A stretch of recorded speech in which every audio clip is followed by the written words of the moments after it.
आप देख रहे हैं डार्क फाइल्स। तो चलिए बढ़ते हैं आज की इस कहानी की ओर। काफी दिन इधर उधर बैठकर गुजारने के बाद मेरी नौकरी लगी, जिससे मैं और मेरे परिवार के सभी लोग काफी खुश थे। मगर दिक्कत की बात तो ये थी कि मेरी नौकरी हमारे शहर से काफी दूर एक छोटे से गांव में टीचर की लगी थी, तो मुझे अपने गांव से दूर उस गांव में जाना था। इस बात को लेकर मेरे घर वाले काफ़ी उदास थे, मगर किया भी क्या जा सकता है, मुझे ये काम करना ही पड़ेगा। काफ़ी देर घर वालों को समझाने के बाद अगले दिन सुबह मैं ट्रेन पकड़कर छायापुर गांव के लिए निकल पड़ा। मैंने सुबह 9 बजे वाली ट्रेन पकड़ी थी और मैं शाम के 7 बजे छायापुर गांव पहुंच जाऊंगा, जिस कारण माँ ने मेरे लिए टिफ़िन दिया था। काफ़ी घंटे ट्रेन में गुजारने के बाद ठीक शाम के 7 बजे मैं छायापुर गांव पर उतरा तो अंधेरे ने उस गांव को पूरी तरह से घेर रखा था। वो स्टेशन काफ़ी छोटा और सन्नाटे में डूबा हुआ था। उसमें मुझसे थोड़ी ही दूरी पर बस मुझे एक आदमी ही दिख रहा था, जो एक टॉर्च लाइट लेकर खड़ा था। उस आदमी को देखकर मुझे लगा कि वो स्कूल के हेड मास्टर हैं, उस स्कूल के जिसमें मेरी नौकरी लगी थी। क्योंकि यहाँ आने से पहले मेरी उनसे फ़ोन पर बात हुई थी, तो उन्होंने कहा था कि मैं तुम्हें लेने स्टेशन आ जाऊँगा और तुम्हारे रहने का इंतज़ाम भी कर दूँगा।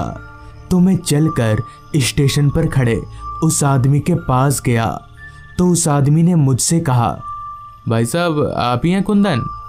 उस आदमी की यह बात बोलते ही मैं समझ गया कि यही हेडमास्टर अशोक हैं। इस पर मैंने बोला, हाँ मैं ही हूँ कुंदन, हेडमास्टर साहब।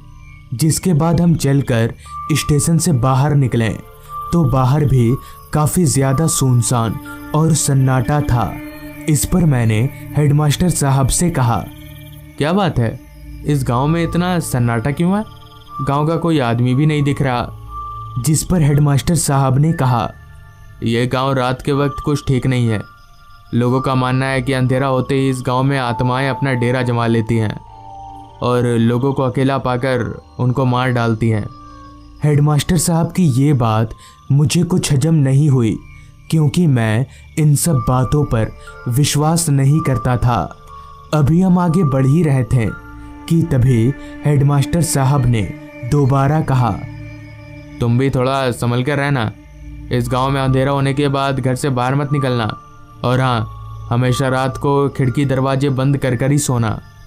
बात करते करते थोड़ी दूर चलने के बाद हेडमास्टर साहब मुझे घर के बाहर ले आए और चाबी देते हुए कहा, ये लीजिए आपके घर की चाबी, और अब मैं चलता हूँ, कल सुबह आऊँगा। इतना बोलकर हेडमास्टर साहब चले गए।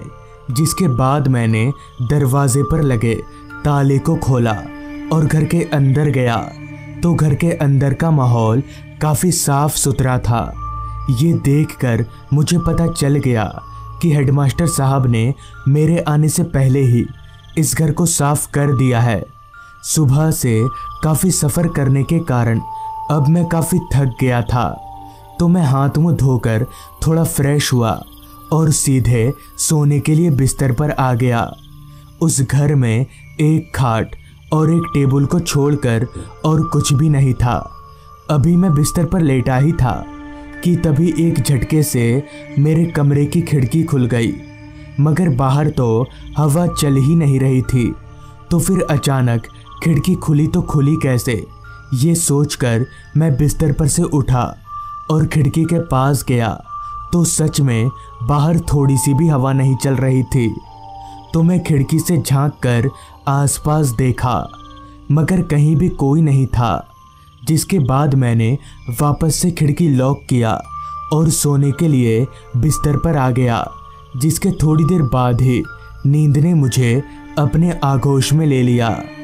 फिर मेरी नींद मेरे दरवाजे पर हो रही दस्तक से खुली तो मैंने अपनी घड़ी में वक्त देखा तो वक्त हो रहा था रात के 1 बजे का। इतनी रात गए दरवाजे पर हो रही दस्तक से मैं थोड़ा हैरान हो गया कि भला इतनी रात को कौन होगा। और हेडमास्टर साहब ने तो मुझे रात के वक्त दरवाज़ा खोलने से साफ साफ मना किया था। फिर मैंने कुछ देर तक उस दस्तक को नज़रअंदाज करने की कोशिश की, मगर वो दस्तक लगातार मेरे दरवाजे पर हो ही जा रही थी, जिससे तंग आकर मैं बिस्तर पर से उठा और चलकर दरवाजे के पास गया और चिल्लाकर पूछा, कौन है बाहर? तो मेरे ये पूछने पर कुछ पल तो सब कुछ शांत रहा। फिर दरवाजे के उस पार से एक आवाज़ आई, कुंदन, मैं हूँ अशोक। उस आवाज़ को सुनकर मैं समझ गया कि ये हेडमास्टर अशोक हैं। तो मैंने झट से दरवाज़ा खोला तो बाहर हेडमास्टर अशोक खड़े थे, मगर उनकी हालत कुछ ठीक नहीं थी। उनके सर से काफ़ी खून बह रहा था। ये देखकर मैंने हेडमास्टर से कहा, क्या हुआ सर, आपको चोट कैसे लगी? इस पर हेडमास्टर साहब ने कहा, वो मैं घर जाते वक्त गिर गया, जिससे मुझे काफ़ी चोट आ गई और मैं घर ना जाकर तुम्हारे पास ही आ गया। जिसके बाद मैंने हेडमास्टर को बिठाया और उनकी मरहम पट्टी की। मरहम पट्टी करने के बाद मैंने मास्टर जी को सोने को कहा तो वो भी सो गए, जिसके बाद मैं बिस्तर ज़मीन पर लगाकर सो गया। मैं इतना थका हुआ था कि मेरे बिस्तर पर लेटते ही नींद ने मुझे अपने आगोश में ले लिया। फिर अचानक मेरी आंख खुली तो कमरे के अंदर काफ़ी सन्नाटा छाया हुआ था और मुझे ना जाने क्यों काफ़ी बेचैनी सी महसूस हो रही थी। मुझे ऐसा लग रहा था कि कोई अदृश्य शक्ति मुझे अंदर से जकड़े हुए है। फिर भी मैं किसी तरह उठा और ऐसे ही पानी पीने के लिए, पानी लाने के लिए आगे बढ़ा तो मेरी नज़र उस खाट पर गई जिस पर हेडमास्टर साहब सो रहे थे। मेरी नज़र उस खाट पर पड़ते ही मेरे एकदम से होश उड़ गए और मेरा सर घूमने लगा, क्योंकि जिस खाट पर थोड़ी देर पहले हेडमास्टर साहब सोए हुए थे, उस खाट पर अब एक कंकाल लेटा हुआ था जिसकी आंख लाल चमक रही थी। उस कंकाल को देखकर मैं ज़ोर ज़ोर से कांपने लगा और मुझे इस तरह कांपता देख वो कंकाल उठकर मेरे पास आ गया और ज़ोर ज़ोर से हंसने लगा। उस कंकाल को इस तरह हंसता देख मेरे हाथ पैर फूलने लगे कि तभी उस कंकाल ने एकदम से मेरा गला पकड़ लिया। मैंने किसी तरह हिम्मत जुटाकर उसके हाथ से अपना गला छुड़ाया और भागकर घर से बाहर निकला और उसी रास्ते की तरफ दौड़ने लगा जिधर से मैं आया था। अभी मैं भाग ही रहा था कि तभी पीछे से किसी ने मेरा पैर पकड़ लिया और मुझे उल्टा घसीटने लगा। फिर जब मैंने अपनी निगाहें पीछे की ओर घुमाई तो मैंने देखा कि वही कंकाल मुझे घसीट रहा है। अब मैं अपने बचने की उम्मीद खो चुका था और मैं अपने आप को मरा हुआ मान चुका था कि तभी मैंने ज़ोर ज़ोर से चिल्लाना शुरू कर दिया कि तभी मेरे चिल्लाने की आवाज़ सुनकर वहाँ 2-4 लोग मसाल लेकर आ गए, जिनके आते ही वो भूत हवा में धुआं हो गया। फिर मुझे पता चला कि ये रात को गांव की पहरेदारी करते हैं, क्योंकि हर रोज़ इस गांव से एक आदमी गायब हो जा रहा है। ये सुनकर मुझे पता चल गया कि ये काम उस भूत का है।